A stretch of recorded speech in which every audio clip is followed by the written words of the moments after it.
Indian സാമ്പത്തിക രംഗത്ത് നിർണായകമായ മാറ്റങ്ങൾ കുറിച്ചുകൊണ്ട് 2026 ഏപ്രിൽ 1 മുതൽ പുതിയ ഇൻകം ടാക്സ് ആക്ട് പ്രാബല്യത്തിൽ വരികയാണ്.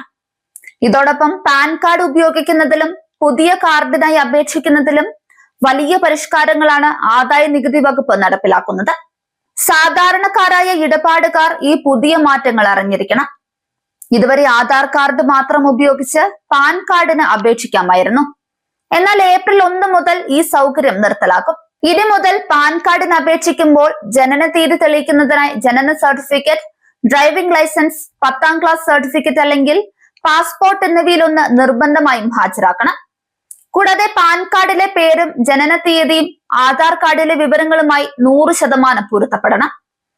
പേരിൽ ചെറിയ മാറ്റങ്ങൾ ഉണ്ടെങ്കിൽ പോലും അപേക്ഷ നിരസിക്കപ്പെടാൻ സാധ്യതയുണ്ട്. ബാങ്ക് ഇടപാടുകളിൽ പാൻ കാർഡ് നിർബന്ധമാക്കുന്ന രീതിയിൽ വലിയ മാറ്റം വന്നു. നിലവിൽ 50,000 രൂപയ്ക്ക് മുകളിൽ നിക്ഷേപിക്കുമ്പോഴാണ് പാൻ ആവശ്യമായിരുന്നത്. എന്നാൽ പുതിയ നിയമപ്രകാരം ഒരു സാമ്പത്തിക വർഷത്തിൽ ആകെ നടത്തുന്ന പണം നിക്ഷേപിക്കലോ പിൻവലിക്കലോ 10 ലക്ഷം രൂപയോ അതിൽ കൂടുതലോ ആയാൽ പാൻ കാർഡ് വിവരങ്ങൾ നൽകണം. ചെറിയ തുകകളായി പലതവണ ഇടപാട് നടത്തി നികുതി വെട്ടിപ്പ് നടത്തുന്നത് തടയാനാണ് ഈ നീക്കം. വാഹനങ്ങൾ വാങ്ങുമ്പോൾ പാൻ കാർഡ് ഹാജരാക്കേണ്ട പരിധിയിൽ ഇളവ് അനുവദിച്ചിട്ടുണ്ട്. മുൻപ് മിക്കവാറും എല്ലാ വാഹനങ്ങൾക്കും പാൻ വേണമായിരുന്നു. എന്നാൽ ഇനി മുതൽ 5 ലക്ഷം രൂപയ്ക്ക് മുകളിൽ വിലയുള്ള വാഹനങ്ങൾ വാങ്ങുമ്പോൾ മാത്രമേ പാൻ കാർഡ് ഹാജരാക്കേണ്ടതുള്ളൂ. ഇത് സാധാരണക്കാർക്ക് ബജറ്റ് കാറുകളും ബൈക്കുകളും വാങ്ങുമ്പോൾ കൂടുതൽ സൗകര്യപ്രദമാകും. റിയൽ എസ്റ്റേറ്റ് മേഖലയിലെ ഇടപാടുകൾക്ക് പാൻ കാർഡ് നിർബന്ധമാക്കിയിരുന്ന പരിധി 10 ലക്ഷം രൂപയിൽ നിന്നും 20 ലക്ഷം രൂപയാക്കി ഉയർത്തി. അതായത് 20 ലക്ഷം രൂപ വരെയുള്ള വസ്തു ഇടപാടുകൾക്ക് ഇനി പാൻ കാർഡ് വിവരങ്ങൾ നിർബന്ധമില്ല. ചെറുകിട ഭൂമി ഇടപാടുകൾ നടത്തുന്നവർക്ക് ഇത് വലിയ ആശ്വാസമാണ്.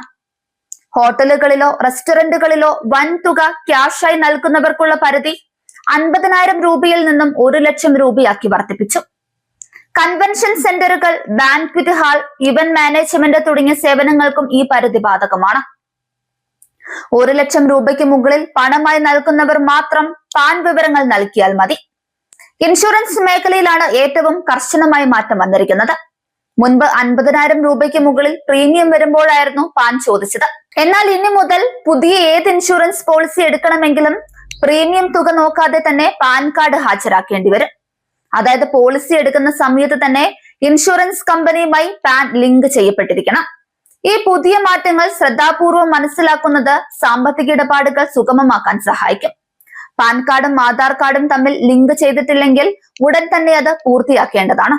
അല്ലാത്ത പക്ഷം പാൻ കാർഡ് പ്രവർത്തനരഹിതമാവുകയും ഉയർന്ന നിരക്കിൽ നികുതി നൽകേണ്ടി വരികയും ചെയ്യും.